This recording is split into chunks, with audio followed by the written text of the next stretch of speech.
ನೋಡಿ, ಕಳೆದ 2-3 ದಿನಗಳಿಂದ ಇನ್ಸ್ಟಾಗ್ರಾಮ್, ಯೂಟ್ಯೂಬ್, ಫೇಸ್ಬುಕ್, ಟ್ವಿಟ್ಟರ್ ಸಾಮಾಜಿಕ ಮಾಧ್ಯಮದಲ್ಲಿ ಅಲ್ಚಲಿ ಬಿಸಿರ್ತಕ್ಕಂಥ ಈ ಒಂದು ಪೆಂಗ್ವಿನ್ ಸ್ಟೋರಿ ಈಗ ಇತ್ತೀಚೆಗೆ ವೈರಲ್ ಆಗ್ತಾ ಇದೆ.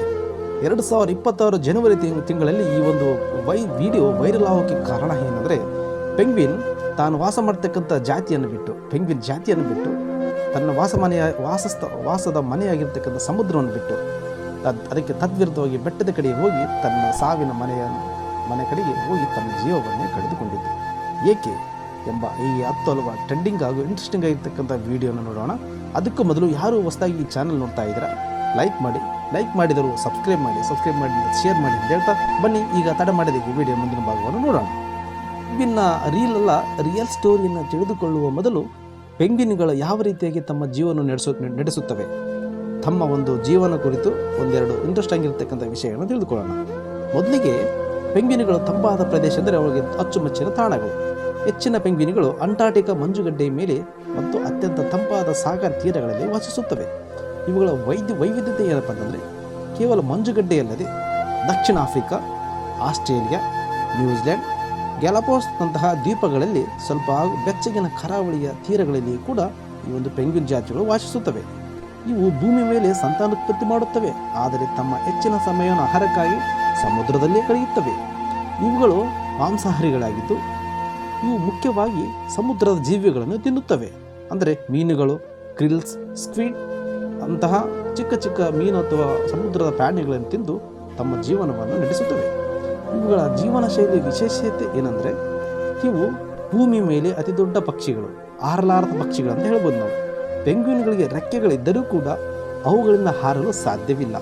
ಅದಕ್ಕೆ ಬದಲಾಗಿ ಆ ರೆಕ್ಕೆಗಳು ನೀರಿನಲ್ಲಿ ಈಜಲು ಫ್ಲಿಪ್ಪರ್ಗಳಂತೆ ಹುಟ್ಟುಗಳನ್ನು ಸಹಾಯ ಮಾಡುತ್ತವೆ.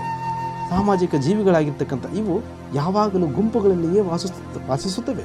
ಏಕೆಂದರೆ ಅರಿಸ್ಟಾಟಲ್ ಅವರು ಹೇಳಿರುವಂತೆ ಮಾನವನು ಸಂಘಜೀವಿ ಎಂಬಂತೆ ಪ್ರಾಣಿಗಳಿಗೂ ಕೂಡ ಸಂಘಜೀವಿಯಂತೆಯೇ ಪೆಂಗ್ವಿನ್ಗಳು ಕೂಡ ಸಾಮಾಜಿಕ ಜೀವಿಯಂತೆಯೇ ತಮ್ಮ ಜೀವನವನ್ನು ನಡೆಸುತ್ತವೆ. ಇವುಗಳು ತಮ್ಮ ಉಷ್ಣತೆಯ ರಕ್ಷಣೆಗೋಸ್ಕರ ದಟ್ಟವಾದ ಗರಿಗಳು ಮತ್ತು ಚರ್ಮದ ಕೆಳಗೆ ಕೊಬ್ಬಿನ ಪದರನ್ನು ಹೊಂದಿರುತ್ತವೆ. ಅತಿಯಾದ ಚಳಿಯಿಂದ ಇವುಗಳನ್ನು ರಕ್ಷಿಸುತ್ತವೆ. ಭೂಮಿ ಮೇಲೆ ಇವು ಕುಟ್ಟುತ್ತಾ ಅಥವಾ ಹೊಟ್ಟೆ ಮೇಲೆ ಮಂಜಿನಲ್ಲಿ ಜಾರುತ್ತಾ ಸಾಗುತ್ತವೆ. ಇವುಗಳು ತಮ್ಮ ಸಂತಾನೋತ್ಪತ್ತಿಗಾಗಿ ಪೆಂಗ್ವಿನ್ಗಳು ಸಾಮಾನ್ಯವಾಗಿ ವರ್ಷಕ್ಕೊಮ್ಮೆ ಮೊಟ್ಟೆ ಇಡುತ್ತವೆ. ಗಂಡು ಪೆಂಗ್ವಿನ್ಗಳು ಮೊಟ್ಟೆಯನ್ನು ಚಳಿಯಿಂದ ರಕ್ಷಿಸಲು ತಮ್ಮ ಪಾದಗಳ ಮೇಲೆ ಇಟ್ಟುಕೊಂಡು ಬೆಚ್ಚಗಿಡುತ್ತವೆ. ಈ ಸಮಯದಲ್ಲಿ ಹೆಣ್ಣು ಪೆಂಗ್ವಿನ್ ಆಹಾರ ತರಲು ಸಮುದ್ರಕ್ಕೆ ಹೋಗಿರುತ್ತದೆ ಹಾಗೂ ಗಂಡು ಪೆಂಗ್ವಿನ್ಗಾಗಿ ತನ್ನ ಆಹಾರವನ್ನು ತೆಗೆದುಕೊಂಡು ಬಂದು ಹೆಣ್ಣು ಪೆಂಗ್ವಿನ್ ಆಹಾರವನ್ನು ತಿನ್ನಿಸುತ್ತದೆ. ಹಾಗೆ ಇವು ಉಪ್ಪು ನೀರನ್ನು ಕುಡಿಯುತ್ತವೆ. ಪೆಂಗ್ವಿನ್ಗಳು ಸಮುದ್ರದ ಉಪ್ಪು ನೀರನ್ನೇ ಕುಡಿಯುತ್ತವೆ. ಇದಕ್ಕೆ ಕಾರಣ ಅಂದರೆ ಅವುಗಳು ಸಮುದ್ರದಲ್ಲಿ ವಾಸ ಮಾಡ್ತಾ ಇರೋದ್ರಿಂದ. ಆದರೂ ಕೂಡ ಇವುಗಳು ಆ ಉಪ್ಪು ನೀರನ್ನು ಕುಡಿದು ಕಣ್ಣಿನ ಹತ್ತಿರ ಇರುವ ವಿಶೇಷವಾಗಿರ್ತಕ್ಕಂಥ ಒಂದು ಗ್ರಂಥಿಗಳು ಆ ಒಂದು ರಕ್ತದಿಂದ ಉಪ್ಪನ್ನು ಬೇರ್ಪಡಿಸಿ ಹೊರಹಾಕುತ್ತವೆ. ನೈಸರ್ಗಿಕವಾಗಿ ಈ ಪೆಂಗ್ವಿನ್ಗಳು ಬೆನ್ನು ಕಪ್ಪಾಗಿರುತ್ತದೆ ಮತ್ತು ಹೊಟ್ಟೆ ಬಿಳಿಯಾಗಿರುತ್ತದೆ. ಇದು ನೀರಿನಲ್ಲಿ ಶತ್ರುಗಳಿಂದ ತಪ್ಪಿಸಿಕೊಳ್ಳಲು ಸಹಾಯ ಮಾಡುತ್ತದೆ. ಇಂಥ ಒಂದು ಪೆಂಗ್ವಿನ್ಗಳಿಗೆ ಶತ್ರುಗಳು ಇರೋದಿಲ್ವ ಅಂದರೆ, ಖಂಡಿತವಾಗಿ ಶತ್ರುಗಳು ಇದ್ದೇ ಇರುತ್ತಾರೆ. ಸಮುದ್ರದಲ್ಲಿ ಸೀಲ್ ಮತ್ತು ಕೊಲೆಗಾರ ತಿಮಿಂಗಿಲಗಳು ಇವುಗಳನ್ನು ಬೇಟೆಯಾಡುತ್ತವೆ. ಭೂಮಿ ಮೇಲೆ ಪಕ್ಷಿಗಳು ಪೆಂಗ್ವಿನ್ಗಳ ಮೊಟ್ಟೆಗಳನ್ನು ತಿನ್ನುತ್ತವೆ. ಇವುಗಳ ಇನ್ನೊಂದು ವಿಶೇಷತೆ ಏನಪ್ಪ ಅಂತಂದರೆ, ಪೆಂಗ್ವಿನ್ಗಳು ಹಲ್ಲುಗಳನ್ನು ಹೊಂದಿರುವುದಿಲ್ಲ. ಹಾಗಾಗಿ ಅವುಗಳ ಬದಲಾಗಿ ಬಾಯಿ ಒಳಭಾಗದಲ್ಲಿ ಮುಳ್ಳಿನಂತಹ ರಚನೆಗಳಿರುವುದರಿಂದ ಇವು ತಮ್ಮ ಆಹಾರವನ್ನು ಬಾಯಿಯಿಂದ ಜಾರದಂತೆ ಗಟ್ಟಿಯಾಗಿ ಹಿಡಿದಿಟ್ಟುಕೊಳ್ಳಲು ಸಹಾಯ ಮಾಡುತ್ತದೆ. ಇದಿಷ್ಟು ಈ ಪೆಂಗ್ವಿನ್ಗಳ ಒಂದು ಸಣ್ಣದಾಗಿರ್ತಕ್ಕಂಥ ಒಂದು ಚಿಕ್ಕ ಮಾಹಿತಿ. ಈಗ ಪೆಂಗ್ವಿನ್ಗಳ ನಿಜವಾದ ಕಥೆಗೆ, ಈಗ ವೈರಲ್ ಆಗಿರ್ತಕ್ಕಂಥ ಕಥೆಯ ಬಗ್ಗೆ ನಾವು ಮುಂದೆ ಹೆಜ್ಜೆ ಇಡೋಣ. ಇನ್ಸ್ಟಾಗ್ರಾಮ್, ಯೂಟ್ಯೂಬ್ನಲ್ಲಿ ವೈರಲ್ ಆಗಿರುವ ಪೆಂಗ್ವಿನ್ ವಿಡಿಯೋ ನೀಲಿಸ್ಟ್ ಪೆಂಗ್ವಿನ್ ಜರ್ಮನ್ ಮೂಲದ ಖ್ಯಾತ ಚಲನಚಿತ್ರ ನಿರ್ದೇಶಕರಾಗಿರ್ತಕ್ಕಂಥ ವಾರ್ನರ್ ಹರ್ಜೋಗ್ ಅವರ ನಿರ್ದೇಶನದ ವಿಡಿಯೋ ಆಗಿದೆ. ಇವರು ಒಂದು ಡಾಕ್ಯುಮೆಂಟರನ್ನು 2007ರಲ್ಲಿ ಬಿಡುಗಡೆಯಾಗಿರ್ತಕ್ಕಂಥ Encounter at the End of the World ಎಂಬ ಸಾಕ್ಷ್ಯಚಿತ್ರಕ್ಕೆ ಸೇರಿರ್ತಕ್ಕಂಥ ಈ ಒಂದು ವಿಡಿಯೋ ಆಗಿದೆ. ಈ ವಿಡಿಯೋದಲ್ಲಿ ಒಂದು ಪೆಂಗ್ವಿನ್ ತನ್ನ ಗುಂಪಿನಿಂದ ಬೇರ್ಪಟ್ಟು ಯಾವುದೇ ಆಹಾರ ಅಥವಾ ನೀರಿಲ್ಲದ ಪರ್ವತಗಳ ಕಡೆಗೆ ಸಾಗಿ ಒಂಟಿಯಾಗಿ ಸಾಗುತ್ತಿರುತ್ತದೆ. ಸಾಮಾಜಿಕ ಜಾಲತಾಣಗಳಲ್ಲಿ ಜನರು ಇದಕ್ಕೆ ನೀಲಿಸ್ಟ್ ಪೆಂಗ್ವಿನ್ ಅಥವಾ ಲೋನ್ಲಿ ಪೆಂಗ್ವಿನ್ ಎಂದು ಹೆಸರಿಟ್ಟಿದ್ದಾರೆ. ಇದು ಜೀವನದ ಜಿಗುಪ್ಸೆ ಅಥವಾ ಒಂಟಿತನ ಅಥವಾ ಎಲ್ಲವನ್ನು ಬಿಟ್ಟು ಹೊರಟು ಹೋಗುವ ಭಾವನೆಗಳಿಗೆ ಹೋಲಿಕೆಯಾಗುತ್ತದೆ ಎಂದು ಅನೇಕರು ಭಾವನಾತ್ಮಕವಾಗಿ ಹೇಳುತ್ತಿದ್ದಾರೆ. ಏಕೆಂದರೆ ಪೆಂಗ್ವಿನ್ಗಳು ಮೂಲತಃ ಭಾವನಾತ್ಮಕ ಭಾವಜೀವಿಗಳಾಗಿರೋದ್ರಿಂದ ಅವು ತಮಗೆ ಮೋಸವಾದಾಗ, ತಮ್ಮ ಜೊತೆಗಾತಿಯಿಂದ ಮೋಸವಾದಾಗ, ಚೀಟ ಒಳಪಟ್ಟಿರ್ತಕ್ಕಂಥ ಸಂದರ್ಭದಲ್ಲಿ ಅವು ಪರ್ವತಗಳಿಗೆ ಸಾಗಿ ಬದುಕಿ ಬರುವುದು ಅಸಾಧ್ಯ ಎಂದು ವಿಜ್ಞಾನಿಗಳು ಹೇಳುತ್ತಾರೆ. ಇನ್ನೂ ಕೆಲವು ವಿಜ್ಞಾನಿಗಳು ದಿಕ್ಕು ತಪ್ಪುತ್ತವೆ. ಅಂದರೆ ಪೆಂಗ್ವಿನ್ಗಳು ಸೂರ್ಯ ಮತ್ತು ಭೂಮಿಯ ಕಾಂತಕ್ಷೇತ್ರದ ಸಹಾಯದಿಂದ ದಾರಿ ಹುಡುಕುತ್ತವೆ. ಕೆಲವೊಮ್ಮೆ ಮೆದುಳಿನಲ್ಲಿ ಉಂಟಾಗುವ ಗೊಂದಲದಿಂದಾಗಿ ಅವು ತಪ್ಪಾದ ದಿಕ್ಕಿನಲ್ಲಿ ಹೋಗಬಹುದೆಂದು ಹೇಳುತ್ತಾರೆ. ಈ ಚಿತ್ರದ ನಿರ್ದೇಶಕರಾಗಿರ್ತಕ್ಕಂಥ ವರ್ನರ್ ಹರ್ಜೋಗ್ ಅವರು ಈ ಒಂದು ಪೆಂಗ್ವಿನನ್ನು ಹಿಡಿದುಕೊಂಡು ಮತ್ತೆ ಸಮುದ್ರದ ಕಡೆಗೆ ಬಿಟ್ಟರೂ ಸಹ ಅದು ಮತ್ತೆ ಆ ಪೆಂಗ್ವಿನ್ ಜಾತಿಗಳಿಂದ ಸಮುದ್ರದ ಕಡೆಯಿಂದ ಬೇರ್ಪಟ್ಟು ಮತ್ತೆ ಬೆಟ್ಟದ ಕಡೆಗೆ ಮರಳಿ ಬೆಟ್ಟದ ಕಡೆಗೆ ಸಾಗುತ್ತೇ ಇರುತ್ತದೆ.